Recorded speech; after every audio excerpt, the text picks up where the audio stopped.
A ideia que julguei prudente e útil era ouvir o assessor desencarnado de Cláudio. Afinal, eu o desconhecia por completo. Digo o assessor porque, dos dois que víramos no início, apenas um se mantinha constante, o que me parecera mais inteligente. Tal entrevista, porém, seria dificultada por um entrave, digamos, técnico. Nós dois nos situávamos em faixas vibratórias diferentes. Eu podia vê-lo e ouvi-lo, mas não ele a mim. Um esforço mental considerável permitiu-me a transfiguração depois de uma hora de elaboração difícil. Adensei a forma como alguém que muda de roupa. Meditei, compondo cada particularidade do meu aspecto exterior, até que me senti em condições de me apresentar, visível e audível, ao astuto obsessor. Cerimonioso, tanto quanto possível preparado, dei 2 batidas leves na porta do apartamento de Cláudio. O próprio vampirizador veio atender. Olhou-me de alto a baixo, desconfiado, na expectativa. Vulgarizei quanto pude a linguagem para tornar mais convincente a minha atuação. Desculpe a chateação, companheiro. É que eu ando procurando um velho amigo que, se não me engano, também é seu amigo. Um dia desses eu passava aqui pelo corredor e vi vocês dois entrando nesse apartamento. Ah, é? Como é o nome dele? Esse é o problema, não lembro. Fomos companheiros de escola, mas faz tanto tempo. É meu amigo, sim. De vez em quando ele se hospeda aqui para uns drinks. No momento ele está lá em Brás de Pina descansando. Quero o endereço. Infelizmente não posso ir até lá, mas quero agradecer a sua gentileza, senhor... Ricardo Moreira. Mas pode me chamar de Moreira. O nosso amigo deve aparecer logo por aqui. Vou dizer a ele que tem um antigo camarada de escola querendo saber dele. De repente vocês até se cruzam. É só isso, cara. Sim. Obrigado, Moreira. Só mais uma coisa. Pelo que eu imagino, você deve ser o mordomo desse apartamento. Será que faria uma caridade a um sujeito cansado e deprimido como eu? Só quero entrar e me refazer um pouco, só por uns minutos. Vou logo embora. Preciso de um ouvido amigo. Alguém com quem conversar, ficar um pouco num ambiente humano, fraterno. Seria um ato de bondade da sua parte. Logo vi. Por trás desse lenga-lenga de um golpe enrustido. Está a fim de um lugar para se encostar, vagabundo. Vá curtir a sua depressão na sarjeta. Vá dormir na rua. Acha que eu estou aqui para ouvir papo furado? Se quer entrar, vai ter que me encarar. Está querendo o quê? Suma! Deu fora! Isto aqui tem dono. Quem manda aqui sou eu. E descascado nenhum mete a cara que eu arrebento. Vá se catar! Vá se catar!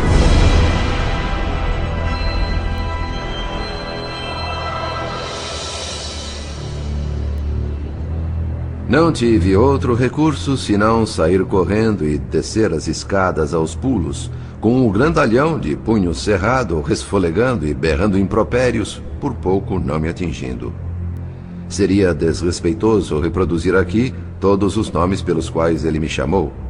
Até mesmo de descascado, uma expressão de gíria dos planos inferiores para identificar espíritos desencarnados. Ganhei a rua e só a boa distância me detive para um balanço da minha imprudência. Entrei em prece diante do mar e retornei à condição espiritual que me é própria. Minutos depois, lá estava eu novamente no campo de operações, ou seja, no apartamento de Cláudio. Ele e Dona Márcia, já acomodados para o almoço, servidos por Dona Justa, a antiga auxiliar da casa. Moreira, o assessor desencarnado, agora não mais podia notar a minha presença, pelo fato de estarmos outra vez em faixas vibratórias diferentes.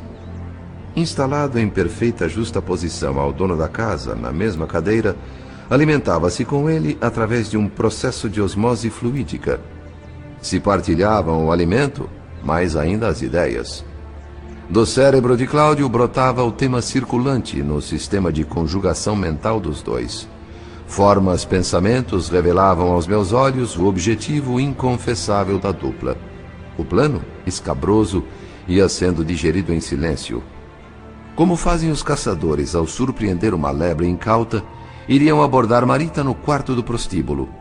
Antegozavam o assalto, prelibavam excitadamente os detalhes.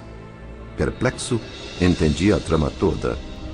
Um cúmplice, empregado do bordel, em troca de generosa propina e também ludibriado quanto aos reais propósitos de Cláudio, desligaria todas as luzes da casa exatamente às 8 da noite, hora do encontro marcado.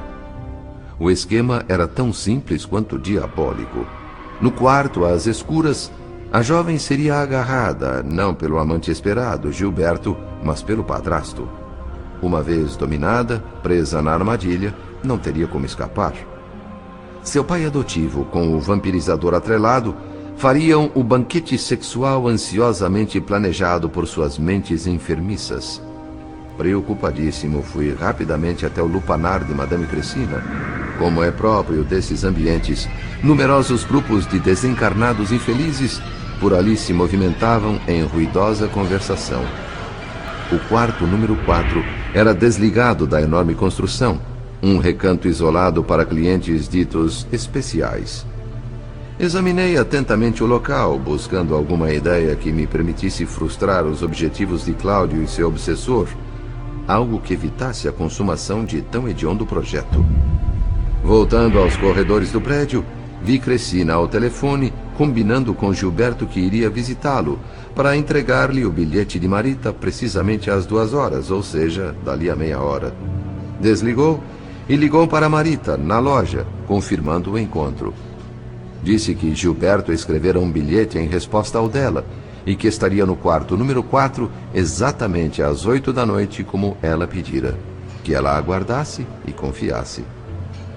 A felicidade da menina só não foi maior do que a minha inquietação, que chegava a doer. Na minha ânsia de abortar a tragédia, busquei intuir algum encarnado amigo ligado ao grupo. Tentei criar circunstâncias para que o socorro aparecesse em nome do acaso. Tudo em vão. Sem resultados práticos. Corri da pensão Alegre ao escritório de Gilberto, do escritório à loja de Marita, da loja ao banco de Cláudio, do banco ao apartamento do Flamengo. Ninguém com as antenas ligadas à espiritualidade, ninguém orando, ninguém refletindo. Em todos os lugares, o sexo e as finanças produzindo cenas de prazeres e lucros. Receptividade zero aos interesses do espírito. O chefe de Marita na loja poderia segurá-la no trabalho até mais tarde da noite, pensei. Isso a impediria de cair na cilada do padrasto. Inútil meu esforço para insuflar essa ideia no homem.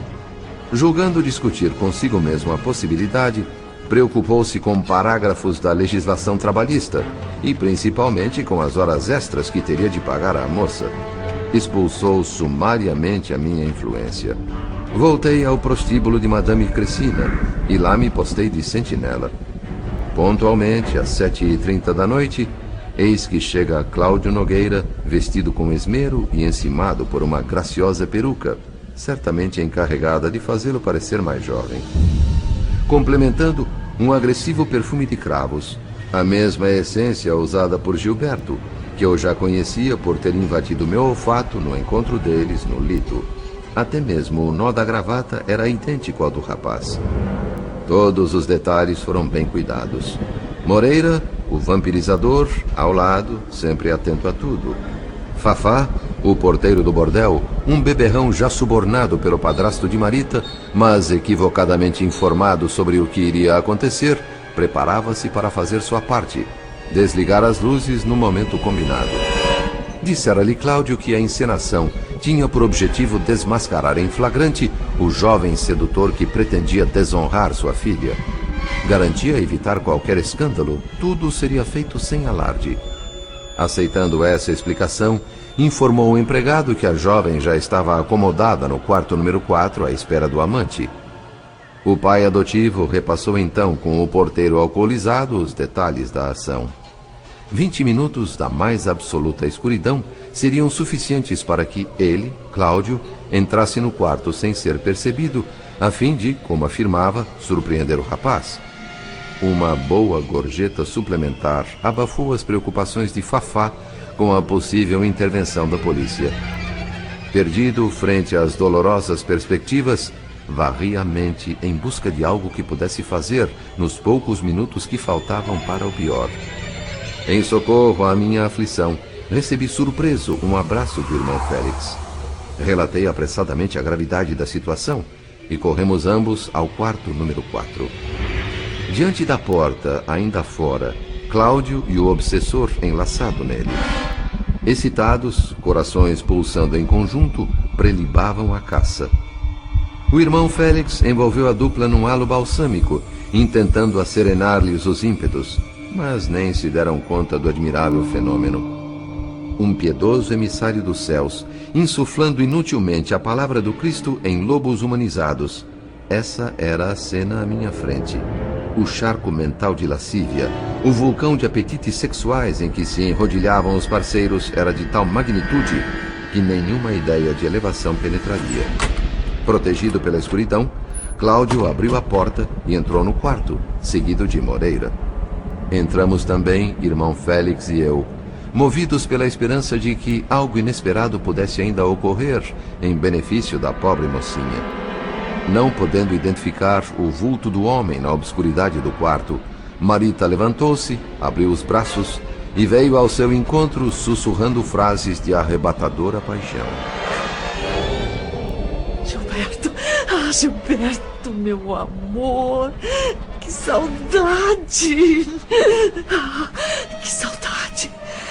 Eu não posso mais ficar sem você, meu querido. Me abrace com força. Nunca mais me deixe, nem por um minuto. Ah, você é tão carinhoso. Ah, sabe, eu sinto falta, muita falta de você. Faça de mim o que quiser. Eu me entrego a você de corpo e alma, meu amor. Cláudio, agindo por si e pelo vampirizador, mantendo silêncio para não se denunciar, atraiu a jovem de encontro ao peito e beijou-a repetidas vezes, convulso. Como uma criança indefesa, hipnotizada pelos próprios reflexos, Marita abandonou-se, vencida.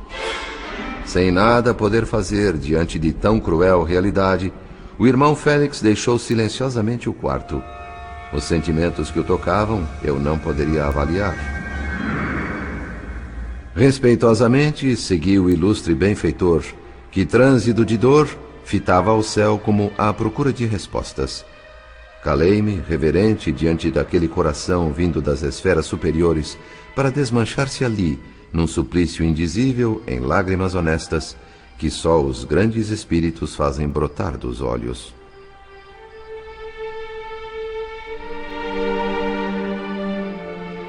Ah, meus irmãos, nós sabemos que viver santamente carregando instintos inferiores e almas animalizadas que o passado culposo nos legou é tarefa difícil, quase impossível. As quedas de consciência, contudo, podem ser reduzidas, senão em benefício de vocês mesmos. Pelo menos disciplinem suas almas em respeito aos mortos que os amam de uma vida mais bela. São seus guardiões invisíveis. São pais, mães, esposos, filhos, irmãos, amigos que vocês supunham perdidos para sempre e que, no entanto, em muitas ocasiões os acompanham de perto, dando-lhes alegria ou partilhando-lhes a dor. Ante os despenhadeiros da delinquência, pensem neles, e eles serão generosos, indicando o caminho entre as tentações, como as estrelas removem as trevas.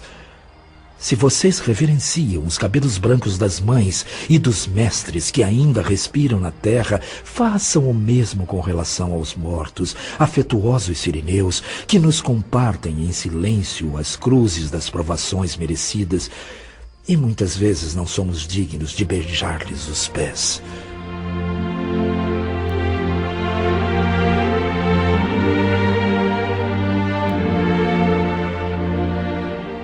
Ouvindo Félix, senti meu coração ainda mais imperfeito e pobre.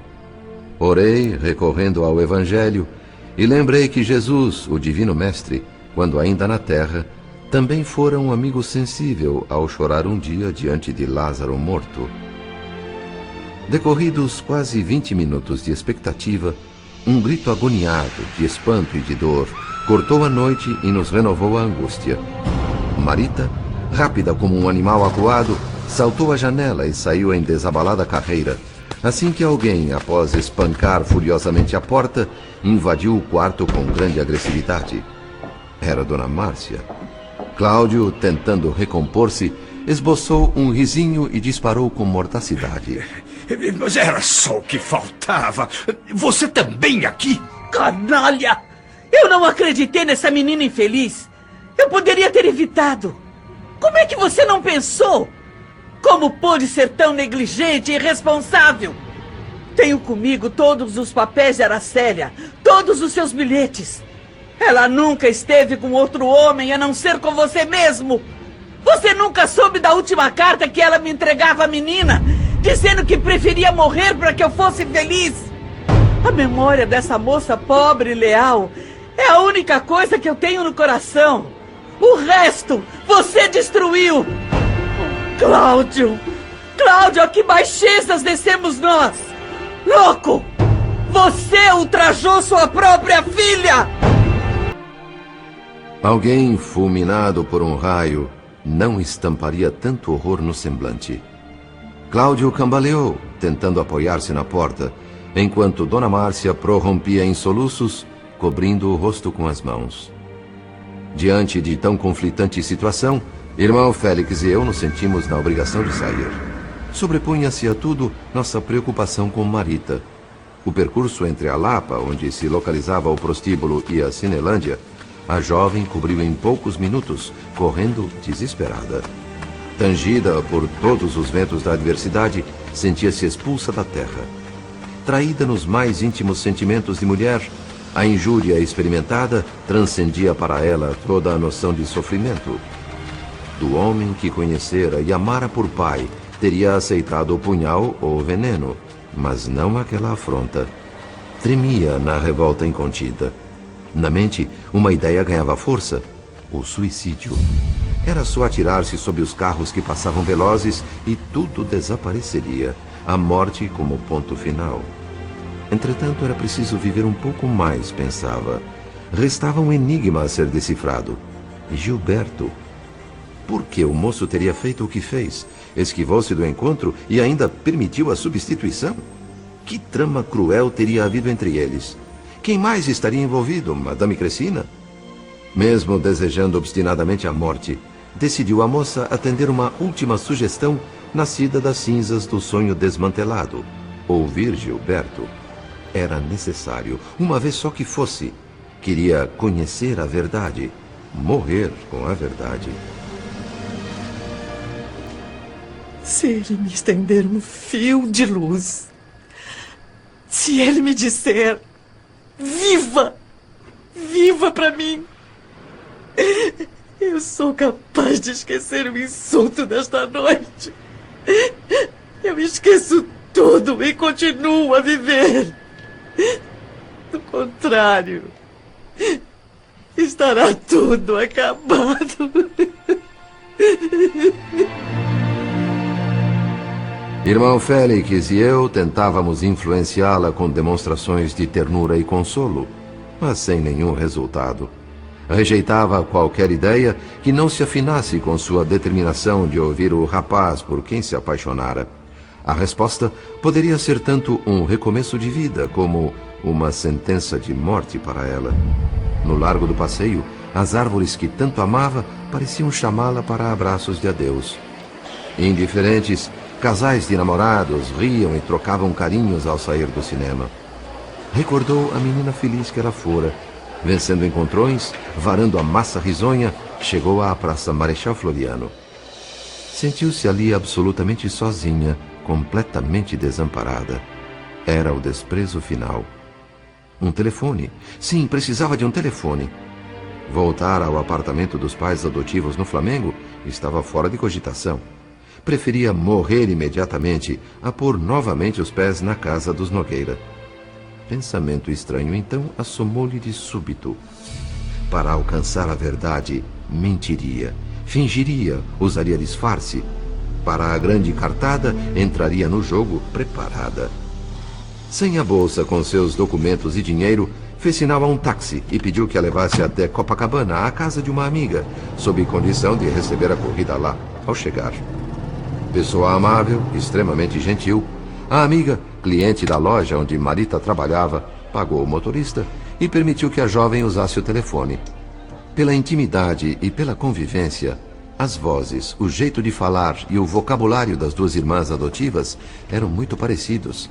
Daí Marita concluir que poderia ligar para Gilberto apresentando-se como Marina.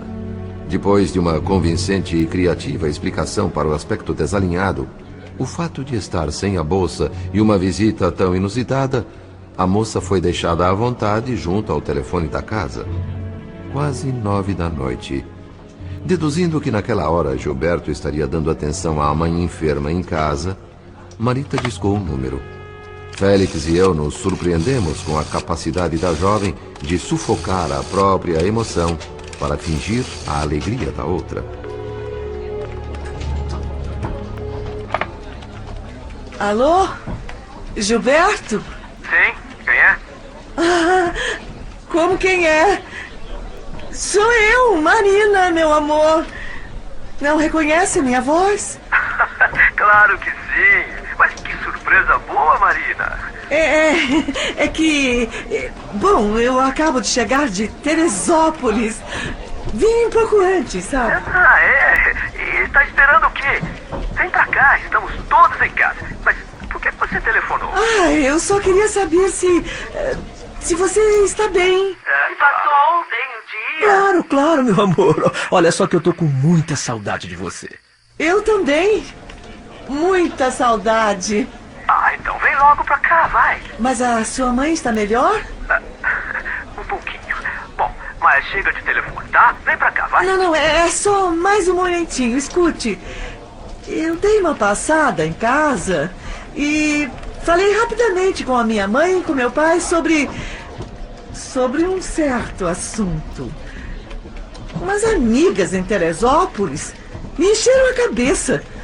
E eu estou perturbada. Ciumenta mesmo. Mas o que é que há, hein? Marita. Ora, que marido o quê? Tenho nada com ela. Não tenho nada com Olha, ela. mas eu soube Soube o quê? que vocês dois estão comprometidos.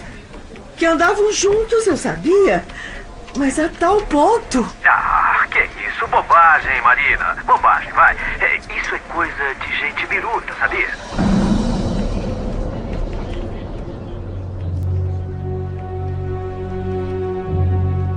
Nessa altura da conversa, Marita chegou a titubear.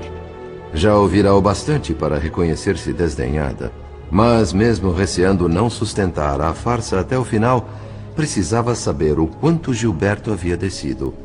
Com precaução e habilidade, a jovem conduziu o diálogo, levando o rapaz a falar daquilo que ela queria ouvir.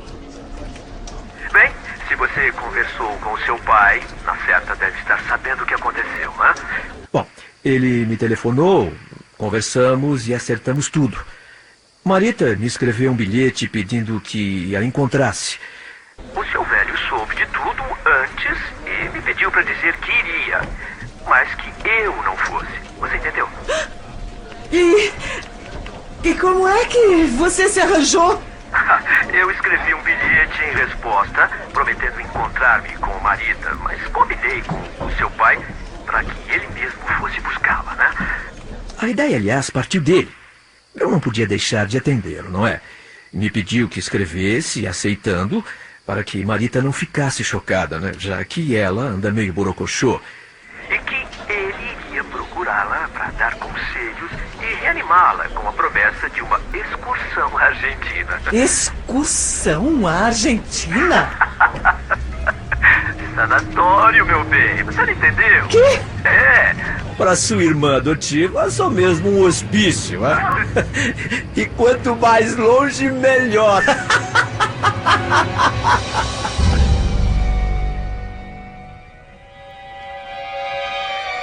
A mais completa ausência de respeito humano expressava-se naquela gargalhada. Não suportando tamanho descaramento, Marita repôs lentamente o fone no gancho. Estranhamente aparentava calma. A calma traiçoeira, perigosa, de quem acaba de tomar a decisão irreversível de cerrar em definitivo as portas do coração. Respirou fundo, recompôs o melhor que pôde a aparência e voltou à sala. Agradeceu e pediu desculpas à amiga, comprometendo-se a mandar o dinheiro do táxi. Os olhos, vermelhos e inchados, tiveram como explicação uma coriza renitente, sobra de uma gripe mal curada. Iria imediatamente procurar um remédio, prometeu. A farmácia do Sr. Salomão, vizinha dali, ainda estava aberta pouco depois das 10 da noite. O farmacêutico, um velhinho muito calmo, trazia no olhar a brandura daqueles que, no exercício da profissão que exercem, transformam-se em servidores espontâneos da humanidade. Acolheu com solicitude a jovem, medindo-lhe a temperatura. Você não tem febre, nenhum motivo para preocupação. Talvez esteja trabalhando demais, moça. Uma boa noite de sono e tudo estará resolvido. Remédio se pode comprar, saúde não. É verdade, Sr. Salomão, muito obrigada. Só uma outra coisa. Pois não. Eu tenho uma cadelinha chamada Joia, que já está muito velhinha e doente. O veterinário explicou, mas eu não guardei o nome da doença. Só sei que é incurável. O pobre animalzinho grita sem parar, sabe? Virou um problema no apartamento. Vizinhos reclamam, o síndico nos mandou chamar. Enfim, uma loucura. Eu sei que é uma atitude cruel, mas, infelizmente, não há mais nada que se possa fazer, a não ser o que se chama de eutanásia, não é? Eutanásia. Eutanásia. É a única maneira de cortar o sofrimento.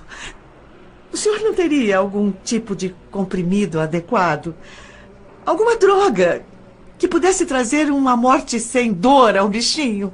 Bem, mas o veterinário condenou a cadelinha à morte? Ou isso é opção sua? É uma opção minha, sim. Mas autorizada pelo veterinário que se encontra em viagem, fora do Rio de Janeiro.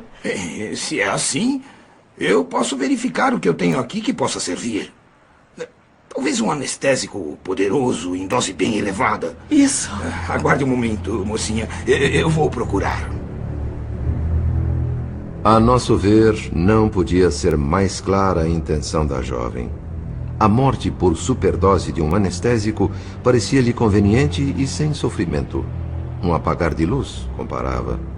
Muito preocupados, tentando de alguma forma impedir a tragédia que se anunciava, irmão Félix e eu abordamos mentalmente o Sr. Salomão no pequeno depósito da farmácia. Buscamos influenciar seu pensamento para que examinasse melhor a situação, que olhasse com mais atenção para aquela menina sozinha, exausta, desalinhada, olheiras fundas, sem bolsa, sem agasalho, longe de casa, tarde da noite. Que ele lembrasse que também era pai e avó sensível, que tivesse cuidado, que não lhe fornecesse nenhum veneno, que tratasse de sossegar aquela criança abatida com algum soporífero leve, que mentisse por piedade, fazendo-a crer que levava uma droga letal. O velho e experiente farmacêutico, de sensibilidade aguçada, assimilou de pronto nossos apelos e se enterneceu. Espiando discretamente pela porta semicerrada, via agora em Marita não mais que uma peça de museu de cera, amarrotada, inerte. Oh, meu Deus. Isso não é coriza, isso é dor moral. Dor terrível. Renunciando à busca de anestésicos pesados, o velho Salomão retirou de um recipiente alguns sedativos fraquíssimos, que mesmo em quantidades elevadas, no máximo, iriam produzir um belo sono reparador, e voltou à presença de Marita, fingindo despreocupação. Pronto, moça. São esses. Se a cachorrinha está tão mal quanto você diz, basta um comprimido. Tão violento assim? Uma verdadeira bomba. De uso muito raro. Mas eu só posso fornecer com receita médica. Sabe, minha responsabilidade é grande, compreende? Claro, mas não se preocupe, Sr. Salomão. O veterinário dará uma receita assinada. Eu gostaria de levar uns 10 comprimidos destes. Para garantir, sabe? Quem sabe até onde vai a resistência do animalzinho. Bem, por mim está bem. Só não deixe de me trazer a receita, hein? Claro. E também o pagamento. Por enquanto, obrigada.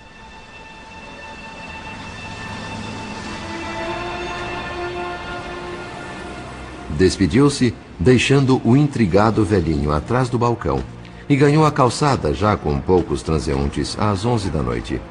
Atravessou algumas quadras e entrou num bar da Avenida Atlântica. Um copo de plástico com água comum foi tudo o que pediu. Em seguida, cruzou a avenida, levando o recipiente com água, pulou do calçamento de pedra para o lençol de areia e encolheu-se num recanto escuro. Nós, que a seguíamos de perto, entendemos claramente sua intenção. Morrer ali, junto ao mar, aquele mar que nunca a enjeitara, que a beijava sem malícia. Como reflexão final, antes do gesto que considerava supremo, lembrou-se da mãezinha que nem mesmo conhecera. Isso aumentou sua infelicidade. Ainda que desprezada pelo homem a quem se entregara, pelo menos sua mãe havia conseguido um teto para o momento do grande adeus. Ela não. Fora maltratada, espezinhada, escorraçada. Pior, iria deixar o mundo levando um nome emprestado que detestava. Classificava-se por lixo. Renunciando à existência, faria um bem a todos, pensava. Não possuía um lar para morrer, mas tinha a praia hospitaleira e amiga que abrigava desconhecidos aos milhares, nunca perguntando nem cobrando nada, a todos abraçando como irmãos. Chorou ainda por longo tempo, despejou um a um os 10 comprimidos na boca e os... Alguém fulminado por um raio não estamparia tanto horror no semblante. Cláudio cambaleou, tentando apoiar-se na porta, enquanto Dona Márcia prorrompia em soluços, cobrindo o rosto com as mãos. Diante de tão conflitante situação, irmão Félix e eu nos sentimos na obrigação de sair. Sobrepunha-se a tudo nossa preocupação com Marita.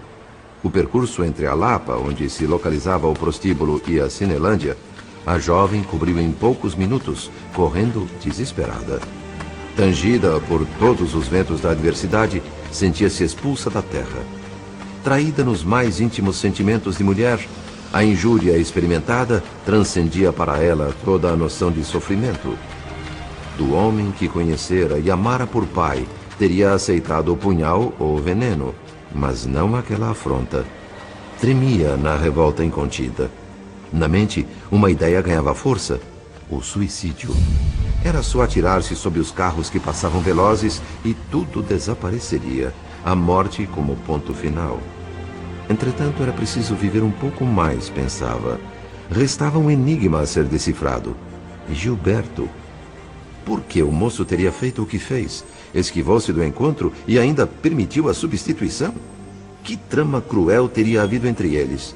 Quem mais estaria envolvido? Madame Cressina? Mesmo desejando obstinadamente a morte, decidiu a moça atender uma última sugestão nascida das cinzas do sonho desmantelado: ouvir Gilberto. Era necessário, uma vez só que fosse. Queria conhecer a verdade, morrer com a verdade. Se ele me estender um fio de luz, se ele me disser: viva! Viva pra mim! Eu sou capaz de esquecer o insulto desta noite. Eu esqueço tudo e continuo a viver. Do contrário, estará tudo acabado. Irmão Félix e eu tentávamos influenciá-la com demonstrações de ternura e consolo, mas sem nenhum resultado. Rejeitava qualquer ideia que não se afinasse com sua determinação de ouvir o rapaz por quem se apaixonara. A resposta poderia ser tanto um recomeço de vida como uma sentença de morte para ela. No largo do passeio, as árvores que tanto amava pareciam chamá-la para abraços de adeus. Indiferentes, casais de namorados riam e trocavam carinhos ao sair do cinema. Recordou a menina feliz que ela fora, vencendo encontrões, varando a massa risonha chegou à Praça Marechal Floriano. Sentiu-se ali absolutamente sozinha, completamente desamparada. Era o desprezo final. Um telefone. Sim, precisava de um telefone. Voltar ao apartamento dos pais adotivos no Flamengo estava fora de cogitação. Preferia morrer imediatamente a pôr novamente os pés na casa dos Nogueira. Pensamento estranho, então, assomou-lhe de súbito. Para alcançar a verdade, mentiria, fingiria, usaria disfarce. Para a grande cartada, entraria no jogo preparada. Sem a bolsa com seus documentos e dinheiro, fez sinal a um táxi e pediu que a levasse até Copacabana, à casa de uma amiga, sob condição de receber a corrida lá, ao chegar. Pessoa amável, extremamente gentil, a amiga, cliente da loja onde Marita trabalhava, pagou o motorista e permitiu que a jovem usasse o telefone. Pela intimidade e pela convivência, as vozes, o jeito de falar e o vocabulário das duas irmãs adotivas eram muito parecidos. Daí Marita concluir que poderia ligar para Gilberto apresentando-se como Marina. Depois de uma convincente e criativa explicação para o aspecto desalinhado, o fato de estar sem a bolsa e uma visita tão inusitada, a moça foi deixada à vontade junto ao telefone da casa. Quase 9 da noite. Deduzindo que naquela hora Gilberto estaria dando atenção à mãe enferma em casa, Marita discou um número. Félix e eu nos surpreendemos com a capacidade da jovem de sufocar a própria emoção para fingir a alegria da outra. Alô? Gilberto? Sim, quem é? Ah, como quem é? Sou eu, Marina, meu amor. Não reconhece minha voz? Claro que sim. Mas que surpresa boa, Marina. É que... Bom, eu acabo de chegar de Teresópolis. Vim um pouco antes, sabe? Ah, é? E tá esperando o quê? Vem pra cá, estamos todos em casa. Mas por que você telefonou? Ah, eu só queria saber se você está bem. Passou ontem o dia. Claro, meu amor. Olha só que eu tô com muita saudade de você. Eu também. Muita saudade. Ah, então vem logo pra cá, vai. Mas a sua mãe está melhor? Um pouquinho. Bom, mas chega de telefone, tá? Vem pra cá, vai. Não, é só mais um momentinho. Escute, eu dei uma passada em casa e falei rapidamente com a minha mãe e com meu pai sobre um certo assunto. Umas amigas em Teresópolis me encheram a cabeça. E eu estou perturbada, ciumenta mesmo. Mas o que é que há, hein? Marita. Ora, que Marita o quê? Tenho nada com ela. Não tenho nada com Olha, ela. mas eu soube Soube o quê? que vocês dois estão comprometidos. Que andavam juntos, eu sabia. Mas a tal ponto. Que isso? Bobagem, Marina. Bobagem, vai. Isso é coisa de gente biruta, sabia?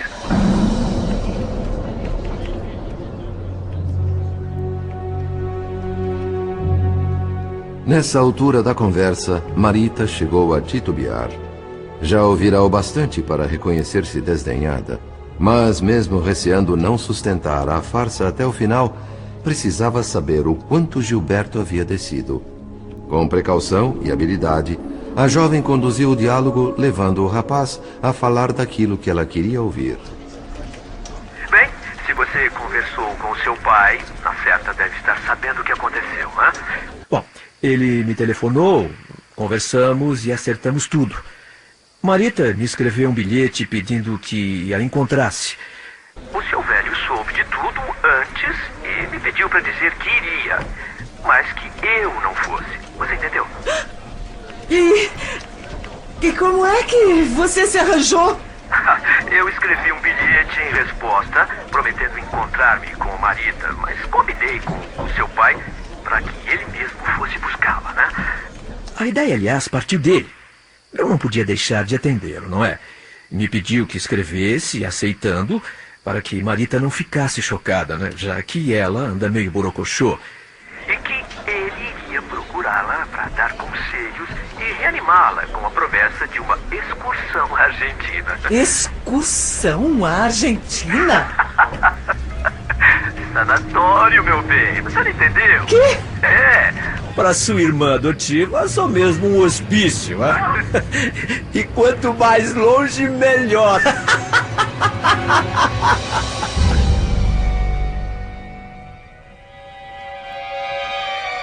A mais completa ausência de respeito humano expressava-se naquela gargalhada. Não suportando tamanho descaramento, Marita repôs lentamente o fone no gancho. Estranhamente aparentava calma. A calma traiçoeira, perigosa, de quem acaba de tomar a decisão irreversível de cerrar em definitivo as portas do coração. Respirou fundo, recompôs o melhor que pôde à aparência e voltou à sala.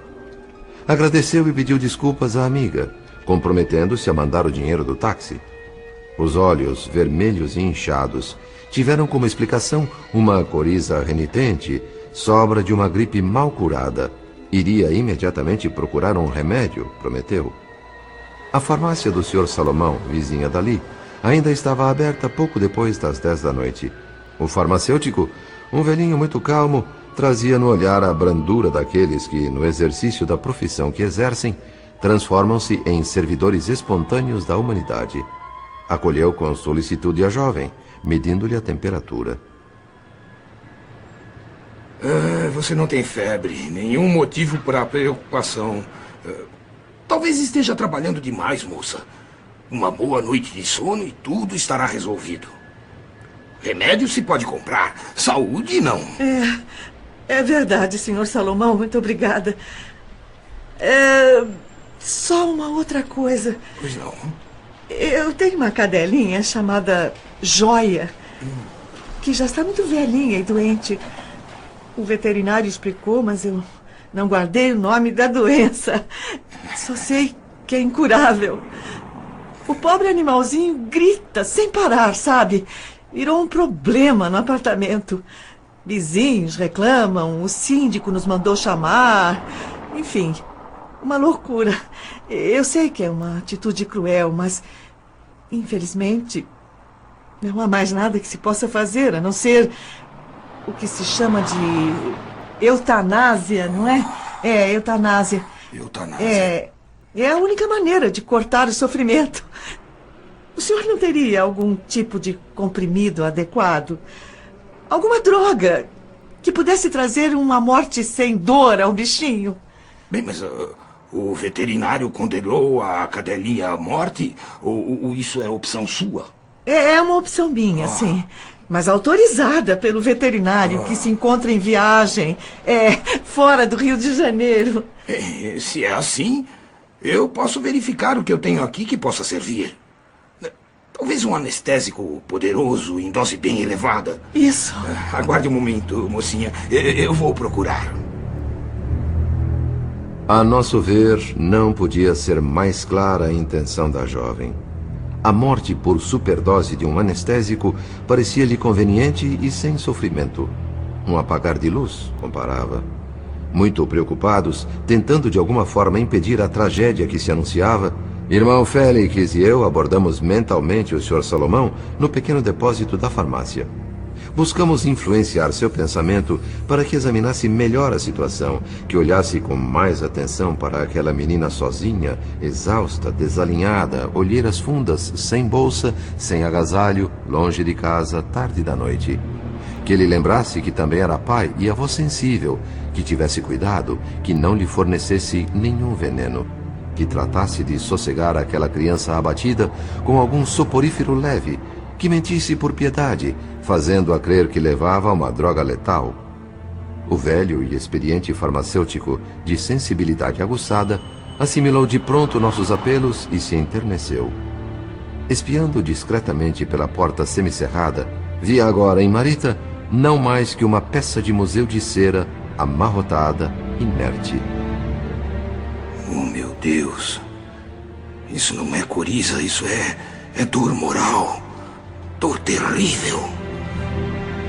Renunciando à busca de anestésicos pesados, o velho Salomão retirou de um recipiente alguns sedativos fraquíssimos, que mesmo em quantidades elevadas, no máximo, iriam produzir um belo sono reparador, e voltou à presença de Marita, fingindo despreocupação.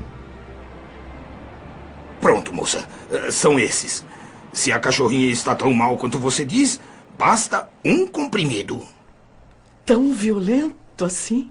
Uma verdadeira bomba. De uso muito raro. Mas eu só posso fornecer com receita médica. Sabe, minha responsabilidade é grande, compreende? Claro, mas não se preocupe, Sr. Salomão. O veterinário dará uma receita assinada. Eu gostaria de levar uns 10 comprimidos destes. Para garantir, sabe? Quem sabe até onde vai a resistência do animalzinho. Bem, por mim está bem. Só não deixe de me trazer a receita, hein? Claro. E também o pagamento. Por enquanto, obrigada.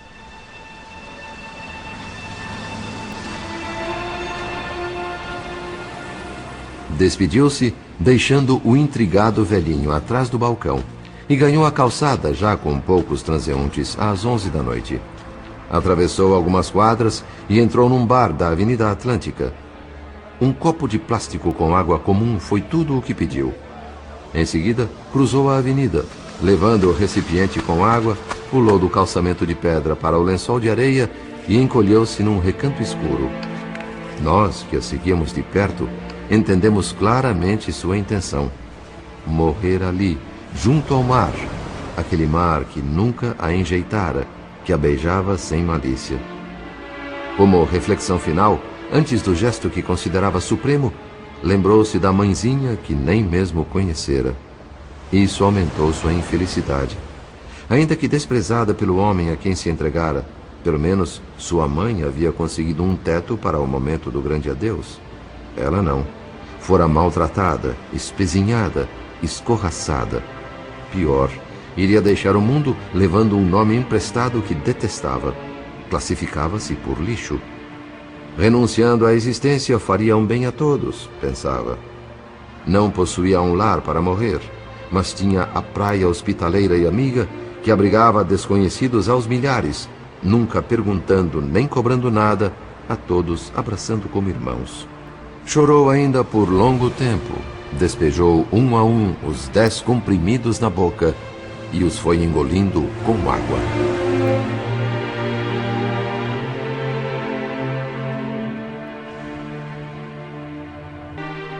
Recostada no paredão de pedra, Marita aspirou profundamente a brisa do mar e deixou que lhe rolassem livres pelo rosto aquelas que julgava suas últimas lágrimas neste mundo.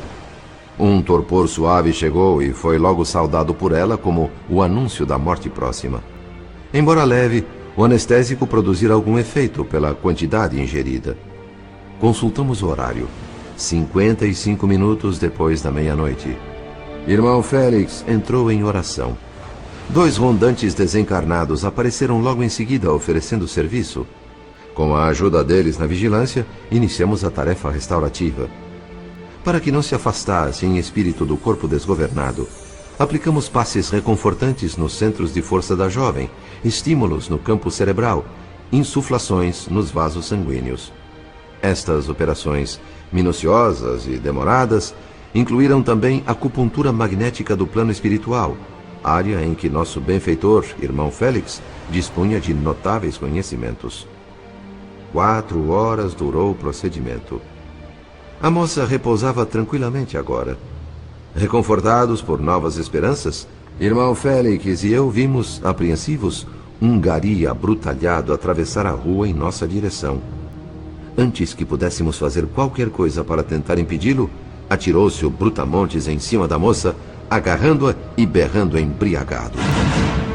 Acorda, vagabunda! Acorda! Os tapefes vão te ajudar a acordar! Toma! Toma! Mas o que é isso? Toma! Quem é você? Tá me batendo, me machucando! Sai daqui! Me deixa em paz! Me solta! Que solta o quê? Não tá gostando não, é? Deixa eu te agarrar um pouquinho, vem! Deixa! Me solta!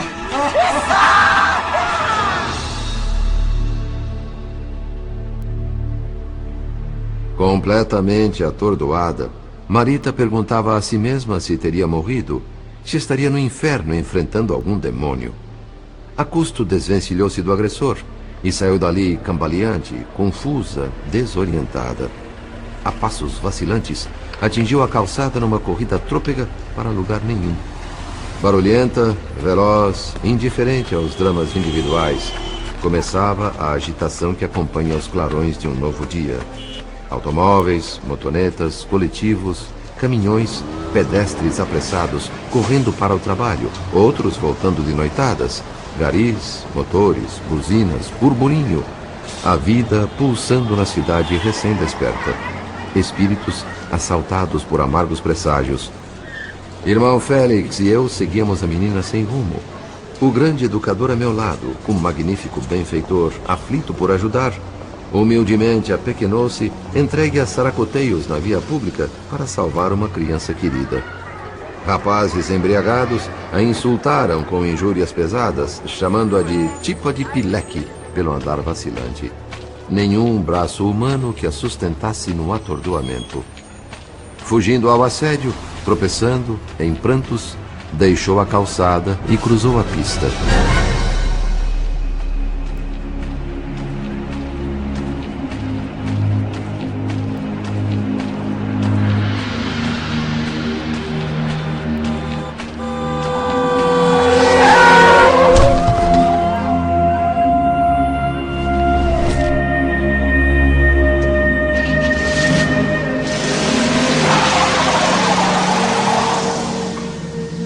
Baque surdo, um corpo revira no ar e volta pesadamente ao chão. Sob as rodas de um carro que nem sequer parou, o começo do fim de um sonho e de uma sonhadora. Num gesto de pai profundamente humano e sofrido, o irmão Félix ergueu os braços e orou em voz alta, rogando ao Senhor não permitisse a expulsão de Marita do mundo dos homens de forma assim tão abrupta. Melhor confidente que uma lágrima não existe, descobri por mim mesmo naquele momento. Tanto trabalho daquele espírito sublime para salvar uma criança em duras provas. Tanto fontes imponderáveis de energia jorravam do firmamento claro e estrelado sobre aquele recanto de Copacabana acariciado pelo mar, como a rogar-nos confiança em Deus, na linguagem ciciante das ondas. Não, a batalha não arrefecera. Tínhamos conosco o suprimento do amor e a luz da oração. Nem tudo estava perdido. Guardando nos braços a menina desfalecida, irmão Félix olhou para o alto, num diálogo silencioso com o infinito.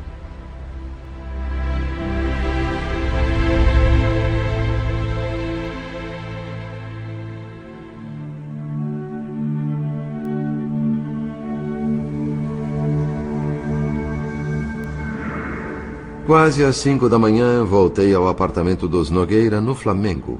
Tudo quieto, o silêncio cortado de vez em quando pela respiração ofegante de Dona Márcia. Agitava-se aflita, sem conciliar o sono. Chorava, sentia medo. A filha adotiva não voltara para casa e seu coração pressagiava coisas horríveis. Madame Crescina, com quem mantinha relações de amizade, a informara sobre a presença de Cláudio no quarto do bordel às 8 da noite, porque também desconhecia os reais propósitos do encontro. Avisou Dona Márcia, temendo um conflito entre o marido dela e os jovens, a intervenção da polícia e um consequente escândalo em sua casa de prazeres clandestinos. Mas a colheita apresentara-se muito mais proveitosa. O marido canalha fora ironicamente vitimado pela própria armadilha. Refletindo agora sobre os fatos que a puseram no olho do furacão, a madrasta de Marita esperava, ansiosa, que o dia amanhecesse para comunicar-se com alguém, dividir o peso da angústia. Influenciando-a mentalmente, obtive notícias do marido. Ele chegara em casa horas antes, totalmente embriagado, deixando claro que tentara afogar o remorso em uísque. Mas a minha influência mental foi logo repelida. Reafirmando para si mesma que atingira o cúmulo da tolerância, estabeleceu a mulher que nada mais queria com Cláudio. A mágoa transformara-se em nojo. Sua ideia agora era fugir, sumir, desquitar-se dele. Deixei-a entregue às suas cogitações e busquei o aposento dos fundos, onde o marido despencara numa cama de solteiro completamente vestido, sem tirar nem mesmo o paletó. Saliva grossa escorria-lhe pelo canto da boca, enquanto ressonava sob os efeitos do álcool. A seu lado, o vampirizador, uma dupla de largados embrutecidos. Ouvi um telefone tocar e fui até a sala. Dona Márcia, em Baby Doll, atendeu carregada de escuros pressentimentos. Alô? É da casa do Sr. Cláudio Nogueira? Sim, quem está falando? Ele está? Não está. Então eu falo com a madame.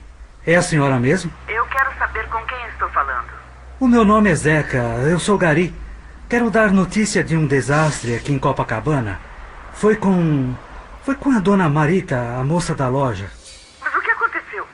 Diga, por favor, moço. Ela foi atropelada aqui na Avenida Atlântica faz uma meia hora. Sei que é ela porque minha mulher trabalha no mesmo prédio da loja. Mas como é que ela está? A ambulância levou ela, mas o pessoal está dizendo que ela morreu.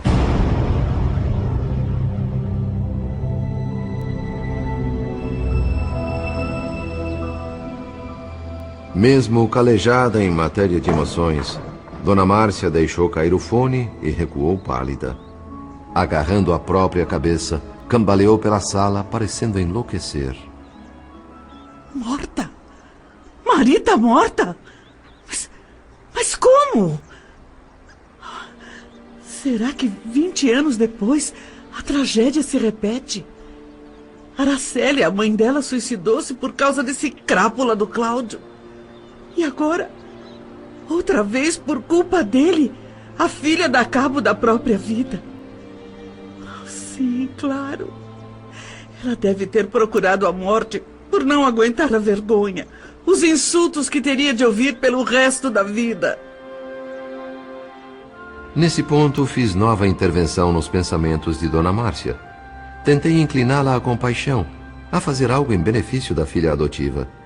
Que chamasse Cláudio, que o sacudisse, implorasse, e se ele não tivesse condições, que saísse ela própria à rua, procurasse a moça, fosse a polícia. Alguém com certeza iria auxiliá-la a encontrar a criatura, que um dia a providência divina lhe pusera nas mãos. Talvez a morte ainda não a tivesse levado. Quem sabe a menina esperasse por suas mãos piedosas, como quem aguarda uma bênção. Ouvindo mentalmente as minhas sugestões, a esposa de Cláudio imaginou Marita estendida numa fria laje de necrotério e chorou comovida. Mas durou pouco a comoção. Logo reagiu, sentindo-se piegas. Afundar-se em sentimentalismos não combinava com sua personalidade. Sopesar os prós e os contras da situação, isto sim era prioritário. Da emoção profunda ao cálculo prático, não mais que alguns segundos decorreram. Lastimava, assim, a sorte da filha adotiva e enojava-se do marido, mas não podia deixar de lado o destino de Marina, a filha legítima. As duas moças disputavam Gilberto, o rico herdeiro da família Torres. A morte de Marita, nesse contexto, surgia por solução. Pela manhã, despertaria o esposo, e juntos inventariam alguma versão plausível para a tragédia, explicando-a como um lamentável acidente. Necessário maquinar situações, engenhar detalhes, chamar a atenção da imprensa. Preparou-se para enfrentar repórteres e fotógrafos. Pensou no discreto vestido azul e nos convenientes óculos escuros que sempre usava em funerais. Dispunha ainda de algum tempo até o clarear do dia para fantasiar, criar uma história convincente para consumo público. Marita estava morta, capítulo encerrado. O futuro de Marina sobrepunha-se a tudo. Estando a filha bem casada, trataria Dona Márcia do próprio futuro, desligando-se de Cláudio, um esposo detestável. Uma amiga a convidara recentemente para ser sócia de um empreendimento comercial tido como lucrativo na Lapa. Na frente, um café com opções de guloseimas e aperitivos. Nos fundos, quartos de aluguel para casais em curta permanência. A independência financeira estaria assim garantida. Não interessado nas digressões de Dona Márcia, voltei à presença de Marita no serviço de emergência de um grande hospital. Em coma, apresentava a ela escassas reações dos centros nervosos, anoxemia, alterações dos capilares, lesões no peritônio, descontrole dos esfíncteres. Pedindo a 2 médicos auxiliares desencarnados que o substituíssem nos cuidados à jovem, Irmão Félix convidou-me a retornar à casa de Cláudio. O estimado benfeitor, durante o percurso, adensou a própria forma com um ligeiro esforço, transfigurando-se. Rapidamente, imprimiu ao corpo espiritual novo ritmo vibratório, assumindo as características de um homem comum. Eu, para obter idêntico efeito, só à custa de paciente elaboração mental. Ardendo em curiosidade, perguntei: por que a transformação? Ora, meu caro André, ninguém a não ser Deus é capaz de fazer tudo. Como médico, você deve saber que para certos pacientes é preciso recorrer ao chazinho caseiro. Na Terra, às vezes, para socorrer um santo, é necessário dosar um veneno. A extrema decadência física em que se encontra nossa querida menina só receberá ajuda de alguém que a ame infinitamente. Esmolar para ela o socorro dos que a feriram amando, eis o que temos que fazer agora.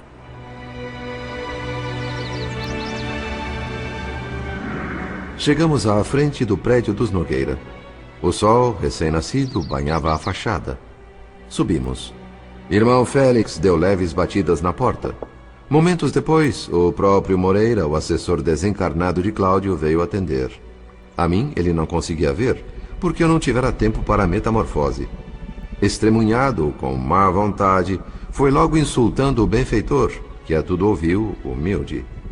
Desenchabido pela falta de reação que poderia alimentar-lhe a ira gratuita, por um momento resolveu dar atenção. Irmão Félix comunicou-lhe o acidente, rogando-lhe amparo. Incrédulo, concordou o vampirizador em deslocar-se até o hospital para confirmar. Só depois disso acordaria o dono da casa. Ao ver Marita naquele estado de precariedade orgânica, Moreira explodiu em lágrimas, como uma dura rocha que de repente se parte em pedaços para revelar uma fonte. Rápido, correu de volta ao Flamengo a fim de alertar seu parceiro encarnado.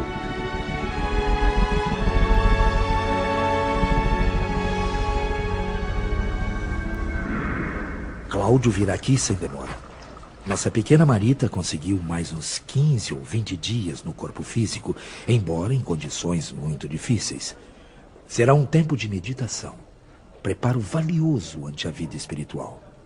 Durante esse período, ela poderá pensar e ouvir regularmente, até enxergar um pouco, mas falar não mais. Alguns efeitos do acidente são irreversíveis, ainda que se usem antibióticos poderosos. Por outro lado, são reconhecidos nossos supervisores espirituais. Graças a eles, conseguimos essa moratória pequena, porém muito valiosa. Quem sabe, enquanto essa sofrida criança esteja sendo preparada para a renovação, Cláudio, Dona Márcia e Marina reconsiderem seus caminhos. Menos de uma hora depois, Cláudio, a esposa e um médico amigo da família chegaram. Pressionada mentalmente por Moreira e interrogada pelo marido, Dona Márcia passara as informações que tinha. Novas e urgentes providências foram tomadas a pedido do médico recém-chegado, incluindo a remoção da paciente para ambiente e leito mais adequados. Preocupado, irmão Félix acompanhava cada etapa da mudança, orientando mentalmente os enfermeiros encarregados. Entendi que as circunstâncias pediam socorro magnético de profundidade. Abracei então aquele corpo abatido e o envolvi no meu próprio hálito. Essa operação eu me permito nomear por adição de força. O resultado é surpreendente quando a criatura retida no envoltório físico se encontra nos últimos lances da resistência. A pedido do irmão Félix, adensei meu corpo espiritual para que Moreira pudesse me enxergar. Tinha o benfeitor a esperança de contar com a ajuda dele no auxílio à jovem. Minutos depois, entraram no quarto os dois parceiros.